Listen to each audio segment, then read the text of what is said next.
নমস্কার, রাধে রাধে। কেমন আছেন সবাই? রাধারানীর কৃপায় আশা করি সবাই ভালো আছেন। তবে হ্যাঁ, এই যে ছোট ছোট ভিডিওগুলো আপনারা এত মন দিয়ে দেখেন এবং দেখার পরেই ফোন করেন, এটা আমার খুব ভালো লাগে। সেই ফোনটা পেয়ে আমি বুঝতে পারি যে আপনি ভীষণ একজন স্বাস্থ্য সচেতন নাগরিক, আর এটা হওয়ার প্রয়োজন আছে।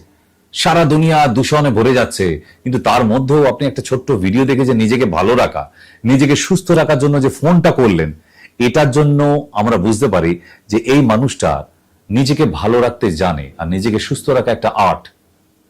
পয়সা টাকা অনেকের কাছে আছে, কিন্তু সবাই সুস্থ নেই। am I right?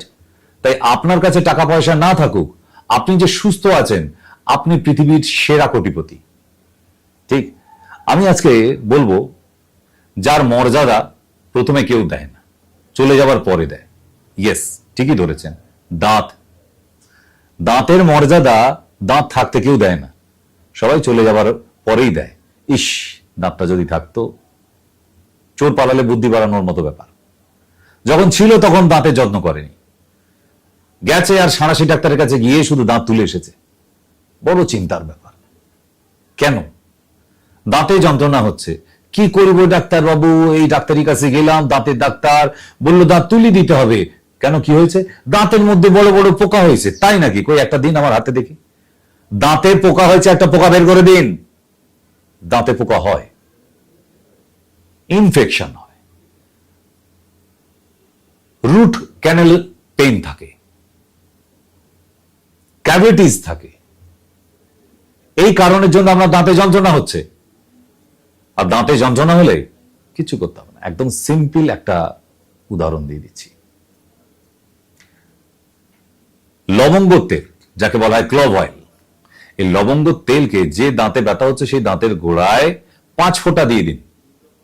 দিয়ে একটুখানি কর্পূর ওই দাঁতের গোড়ায় দিয়ে এরকম চেপে ধরে ঘড়ি দেখে 3 মিনিট বসবেন, দাঁতের ব্যথা গায়েব।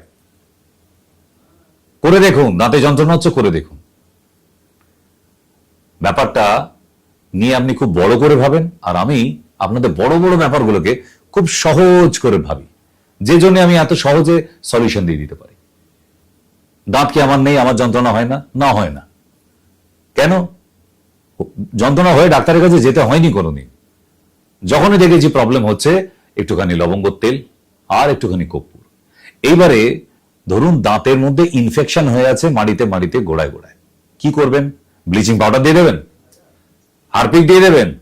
পারবেন না। তাহলে কি করবেন? সলিউশনটা শুনে রাখুন। ছোট্ট সলিউশন, অনেক বড় কাজ। দাঁতের যন্ত্রণা অবধি কমিয়ে দেবে সারা জীবনের মতো। 4টি পেয়ারা পাতা, তার সাথে 1 বাটি জল স্টিলের বাটিতে, ভালো করে পেয়ারা পাতা ধুয়ে নিয়ে ওর মধ্যে ছিঁড়ে দিয়ে দিন।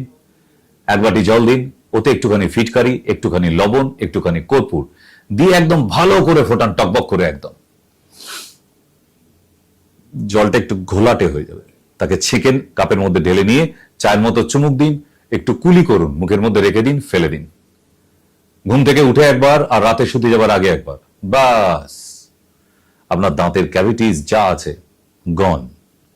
যা বড় বড় দাঁতের ডাক্তার করতে পারে না, তারা তো গেলেই সাঁড়াশি নিয়ে বসে আছে, কিন্তু গেলেই তুলবে। আবার পুজোর সময় অফার বেরোয়, একটি তুললে আরেকটি ফ্রি। এসবের মধ্যে পড়বে না প্লিজ, এসবের মধ্যে পড়বে না। বিশ্বাস করুন, আমি এই তোলা, অপারেশন, কেটে ফেলা, ছিঁড়ে ফেলা, আমি এর মধ্যে নেই। নর্মাল যেখানে আপনার জীবন শান্তিতে থাকবে, আপনি কেন অশান্তি থাকতে যাচ্ছেন সাঁড়াশি ডাক্তারদের কাছে? ঠিক? সুতরাং দাঁতের যত্ন নিন। আর টুথপেস্ট শ্যানফ্রেশ, যদি মাজতে না ইচ্ছা করে গরম জলে দিয়ে কুলি করুন, তাতেও দাঁত পরিষ্কার হয়ে যাবে। দাঁতের যত্ন নিলে দাঁতের যন্ত্রণা হয় না। আজকে আসি, আজকের জন্য রাধে রাধে।